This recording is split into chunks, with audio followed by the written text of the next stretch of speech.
দেখুন, জোটের সঙ্গে তো আলোচনা হচ্ছে। জোট বলতে যারা ১২-১৫ বছর বিএনপির সঙ্গে নানান সুখে দুঃখে বিপদে আপদে মামলা হামলায় বিএনপির সঙ্গে ছিল, তাদের সঙ্গে আসন ভাগাভাগির একটা ব্যাপার আছে। নতুন করে আবার অন্য কোনো দলের সঙ্গেও জোট হতে পারে, এই আলোচনাও আছে, শোনা যাচ্ছে। সো যেই ৬৩টা আসনে এখনো মনোনয়ন ডিক্লেয়ার করা। আসসালামু আলাইকুম বন্ধুরা, আপনারা তখন শুনতেই পারতাছিলেন বিএনপি নেত্রী রুমিন ফারহানার কথা। তো রুমিন ফারহানা কিছু কথা বলতেছে, তা হইল কয়েকদিন আগেই তো আপনারা শুনছেন যে বিএনপির মধ্যে যারা যারা মনোনয়ন প্রার্থী তাদের একটা তালিকা লিস্ট করছিল, আর সেই লিস্টের মধ্যে রুমিন ফারহানা ছিল না। বন্ধুরা, ৬৩টা জেলার ৬৩টা আসনে এখনো ফাঁকা রয়েছে বিএনপি মনোনয়ন দেওয়ার জন্য। বন্ধুরা, সেখানে রুমিন ফারহানা একজনই। তো বন্ধুরা, সেই কথা নিয়ে তো সাংবাদিক ভাই যদি যখন প্রশ্ন করেছিল যে রুমিন ফারহানাকে না দেওয়ার কারণ কি, তখন রুমিন ফারহানা এই কথার পরিপ্রেক্ষিতে তিনি কি কথা বলছেন তা দেখতে পারবেন এখনকার ভিডিওর মধ্যে। বন্ধুরা, বিএনপি নেত্রী কি বলে তা শুনতে হলে ভিডিওটা শেষ পর্যন্ত দেখতে থাকুন, এবং তিনি যে পাননি তা না পাওয়ার কারণ কি তাও জানতে পারবেন আজকের এই ভিডিওর মাধ্যমে। বন্ধুরা, এতদিন পর ভিডিও দিতেছি বন্ধুরা, এর কিছু কারণ রয়েছে, তো বন্ধুরা ভিডিওটা শেষ পর্যন্ত দেখতে থাকুন। হয়নি, সেখানে ম্যাক্সিমামই জোটের আলোচনা বা জোটের চাওয়া আসনগুলো আর কি, মানে আলোচনা তো ঠিক না, জোট তো কিছু আসন চেয়েছে যেগুলো বিএনপি কনসিডার করবে, বা যেটা ভাই বললেন যে উইনেবল ক্যান্ডিডেটকে, উইনিং ক্যান্ডিডেটকে, সেটা দেখবে বিএনপি। সো আপাতত সেই ৬৩টা উইথ হোল্ড আছে, আমারটাও অন হোল্ডেই আছে।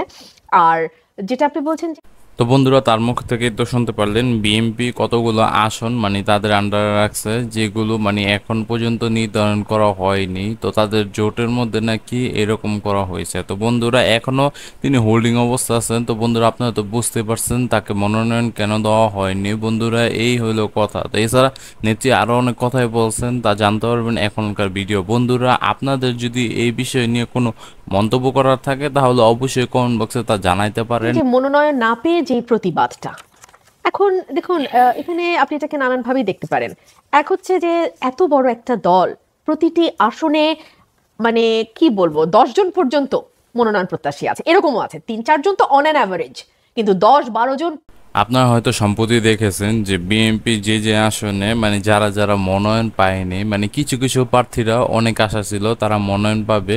তো বিএনপির প্রত্যেকটা এরকম আসনের মধ্যে প্রায় ৮-১০ জনের মতন মনোনয়ন প্রত্যাশী ছিল, কিন্তু তারা পায়নি। তো আপনারা বিভিন্ন ধরনের নিউজ কিছুদিন আগে দেখছেন যে রাস্তাঘাটে টায়ার পুড়াই যাচ্ছে বা অন্য কিছু একটা আন্দোলন করতেছে। তো এইরকম ঘটনা ঘটছিল। তো সে ব্যাপারে নিয়ে রুমিন ফারহানা কথা বলছে, তাদের নাকি এটা আবেগের বশে তারা করছে, তারা অনেক প্রত্যাশী ছিল, যার কারণে এটা না পেয়ে তারা একটু নারাজ হয়েছে। তো যার কারণে এরকম ঘটনা ঘটছে, আর এটা নাকি তারা এটার বড় কোনো ধরনের ঘটনা না। তো এরকমই কথা বলতেছিলেন রুমিন ফারহানা।